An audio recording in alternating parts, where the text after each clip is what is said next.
¿Qué tal, amigos? Una vez más en compañía con ustedes desde CLC Chile, especialmente acá en Santiago.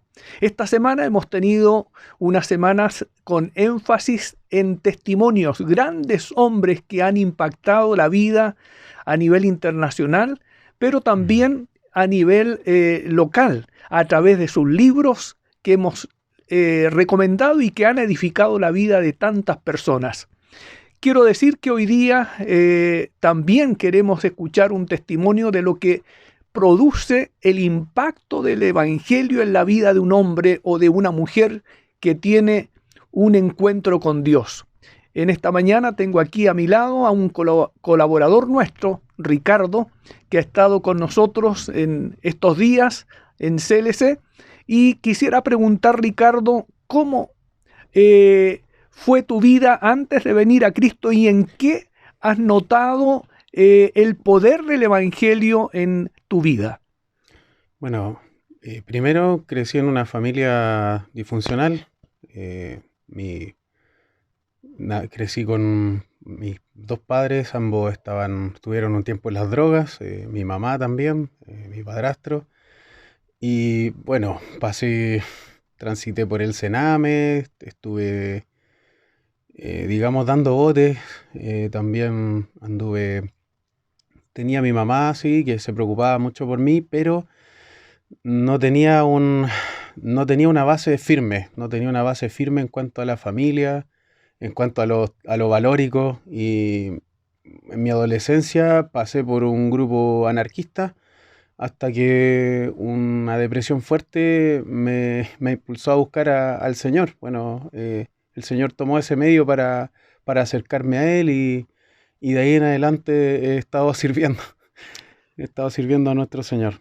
Ricardo, ¿cómo puedes tú dar testimonio de que el poder del Evangelio realmente transforma a un hombre? Si tú me dices que experimentaste o viviste también de manera anarquista, ¿qué mensaje le darías a aquellos jóvenes que hoy día están justamente viviendo esa realidad tan cruda, tan rebelde, tan triste como es la de destruir, la de dañar a otros?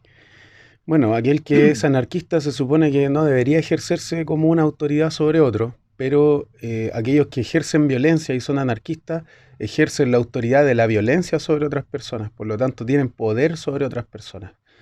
Nadie puede servir a dos señores porque amará a uno, aborrecerá a otro. Nadie puede servir a dos señores en cuanto a lo ideológico.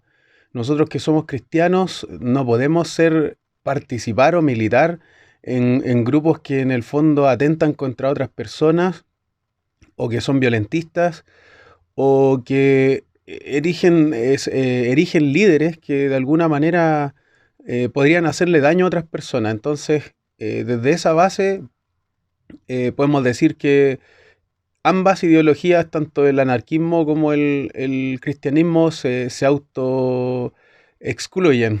Es imposible poder ser comunista y ser cristiano a la vez también, porque ambos sistemas de pensamiento se excluyen. De manera que cuando uno viene a las plantas de Jesucristo, nosotros decimos Jesucristo es mi Señor, es mi Salvador, y Él gobierna mi vida. O sea, nosotros decimos que Él está al mando de nuestras vidas y que nosotros le pertenecemos a Él. Por lo tanto, debemos velar por el bienestar de nuestro prójimo y también por la propiedad de nuestro prójimo. Qué bueno que tocas este tema, Ricardo, porque anoche pensaba lo que significa para muchos cristianos servir al Señor en sistemas como en China, sistema comunista, y también en el área latinoamericana donde ha proliferado el extremismo. Y me daba cuenta por lo que escribe, por ejemplo, David Platt sobre una vida radical. Una vida cristiana debe identificarse con Cristo, por lo tanto es incompatible que un cristiano se sirva al Señor y sirva a una ideología. Es sorprendente cómo muchos son el botín de grupos religiosos, aún líderes han caído como botín de grupos religiosos que sustentan justamente enseñanzas y líneas ideológicas totalmente contrarias al Evangelio. Y cuando veo a Ricardo dando su testimonio de que él fue un ex anarquista, no puede ser otra cosa. El Señor dice que el que está en Cristo, nueva criatura es. Las cosas viejas pasaron y aquí todas son hechas nuevas. Por lo tanto, si hemos promovido en esta semana grandes testimonios de hombres que se encontraron con Cristo y fueron usados para transformar naciones, como lo fue Jackson Taylor y otros tantos, cuando se encontraron con Jesús, la vida les cambió totalmente y su vida fue un instrumento para cambiar la sociedad a través del mensaje del Evangelio. Por lo tanto, no puede ser de otra manera. El encontrarse con Cristo significa una nueva vida, y una nueva vida que glorifique a Dios. Yo quisiera por último preguntar a Ricardo, ¿qué le dirías a los jóvenes que hoy en día están confundidos y jóvenes cristianos? Yo también pienso en muchos institutos bíblicos, seminarios que han sido influenciados por este tipo de ideologías, este tipo de cosas que son tan contrarias a la fe cristiana. Bueno, Blaise Pascal decía, prefiero creer en un Dios que no exista antes de no creer en un Dios que sí existe. Porque si no creo en un Dios que exista, no voy a perder nada.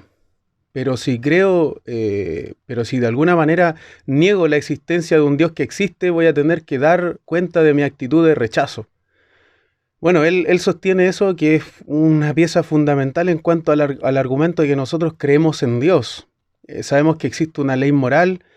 De hecho, Kant decía que una de las cosas que a él le sorprendían era el cielo estrellado y la ley moral que existía en su mente, en su corazón.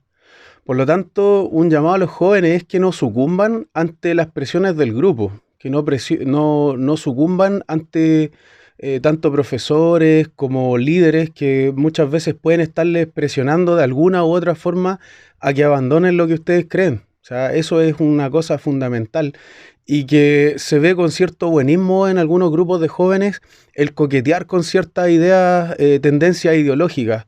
Tengan cuidado con eso, de verdad, porque va a ser algo que en definitiva les va a destruir. No, puede ser que no de una forma inminente, pero o pronta, sino que va a tardar, pero esas ideas van a ir tomando cada vez posesión de sus mentes y finalmente van a terminar negando a Cristo con sus propias actitudes, con sus propias ideas. Entonces yo les animo a que sean fuertes, a que defiendan su fe, a que vean que muchas veces quizás muchos de ustedes se desarrollan en grupos donde no se estudia mucho la Biblia.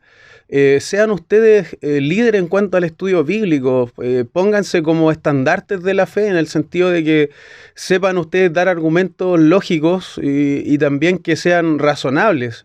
Hoy en día donde muchos ateos de alguna manera tratan de ir desacreditando el cristianismo y las cosas que ha hecho el cristianismo.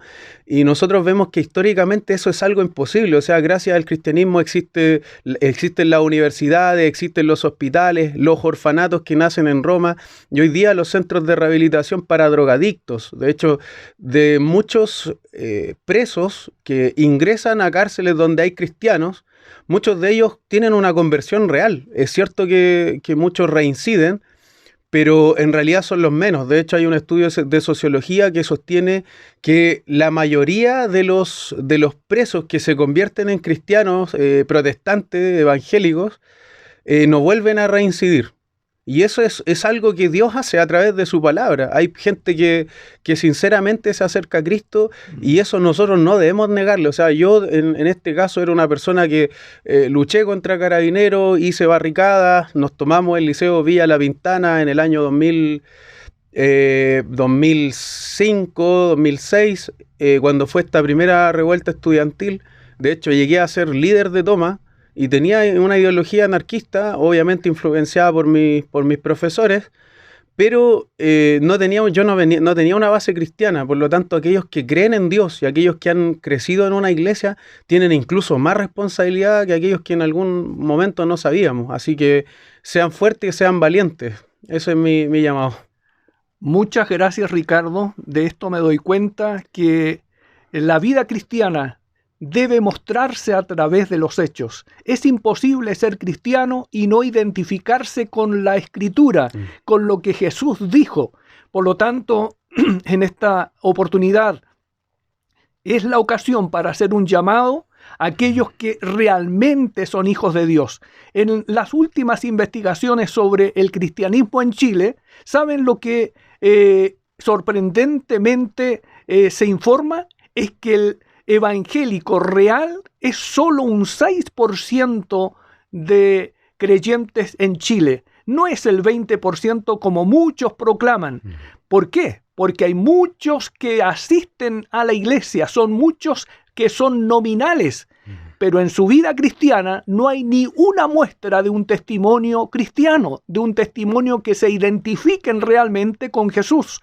Por lo tanto, necesitamos volvernos, como dice un antiguo texto, a las sendas antiguas, de manera que nuestro testimonio, como aquellos de los que hablamos el día de ayer en Armonía, realmente sea un impacto, realmente sea una luz en medio de tantas tinieblas. En Chile, ser cristiano no cuesta absolutamente nada.